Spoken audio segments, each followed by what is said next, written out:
Hi everybody, this is Rhys Barber from Audiology Associates. Thank you very much for watching that earwax removal video today. Another trip down memory lane for us today. So these are videos that we did about 2 years ago. They didn't have voiceovers originally, so we're just going back over and voicing these over. I will stay in the screen, so I'll stay down here in the right-hand corner through the whole thing so you can see what I see and how I react to things as I'm seeing them. I haven't watched this video for 2 years, so without further ado, I'm going to pop my glasses on. We're going to take a look at this. So let's see what we've got in store today. Okay, so at first glance, this wax looks really, really dry. It's got a much lighter colour. You can just tell by the texture and by the fact there's little flakes of dry skin at the entrance to the canal. This is dry. We've gone straight in with the St. Bart's hook.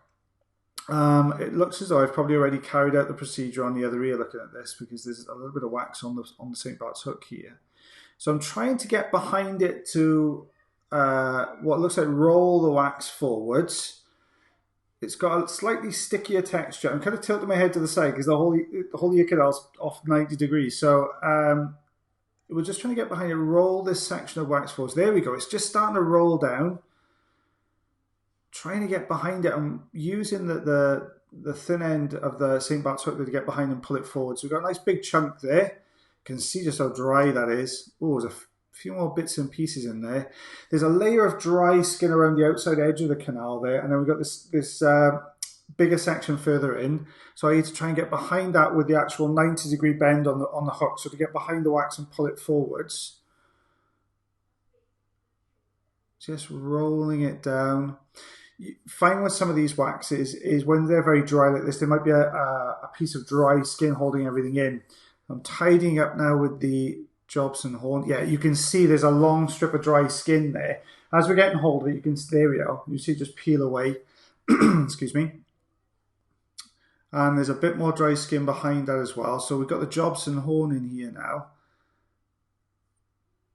Getting over. It's better with the Jobson horn. You can get a really good flat pressure on top of the dry skin, and you can pull the whole thing forwards then. With the St. Bart's hook, because it's a very thin end, it will just kind of drag through the middle of it. So you can see all these dry lumps, just picking them up for you to get a good look at there.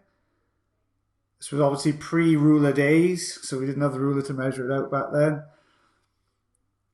There's quite a bit came out that one ear.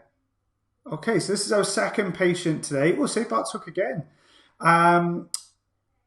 We've got a little gap at the top of the wax. I'm trying to get behind it, but the section behind that front section you can see is just slightly higher. So I've got to pull this front section away first.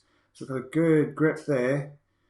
I'm trying to use the structure of the wax to bring it forward. It's actually broken that front end off. Because the wax is slightly U-shaped, I was trying to get behind the front section and use the hardness of the wax to pull it forwards. Now I'm trying to get behind that next section. There we go. Using the flat side with the St. Bart's hook, you can either use the 90-degree angle sort of behind and bring it forward, or you can tilt it and use the flat edge, which is what I'm doing here to sort of drag the wax down.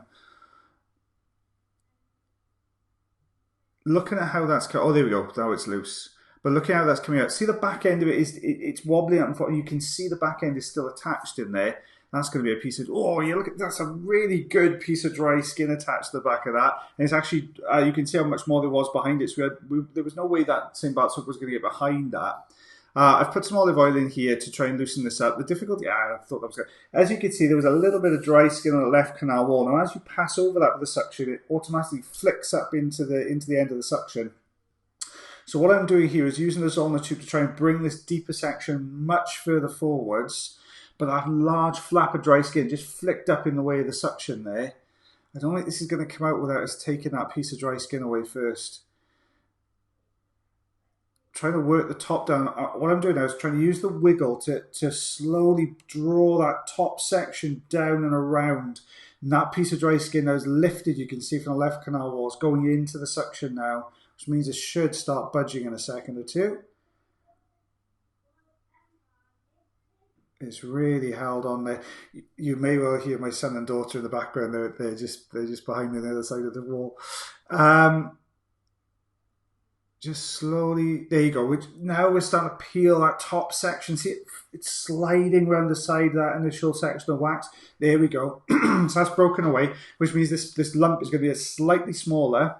I'm trying to get the St. Bart's hook now behind it to draw this forward, pressing into it, getting a good grip on that harder section of wax there. I think it might, yeah, it's just slightly too soft, it's pulling away, so I'm using it to push the top down and pull forward, push the top down, pull forward, just to bring it through slightly. There you go, it's just starting to come away. There's going to be a good piece of dry skin that's got to be attached to this because it's really holding in there nice and tight. Struggling to get a grip on it because there's so much oil on it now, it's difficult to get a grip on them sometimes when you take out the ear canal. So we're almost at the stage we've got this out. This is the indication. You can see a little bit of dry skin at the base of that block.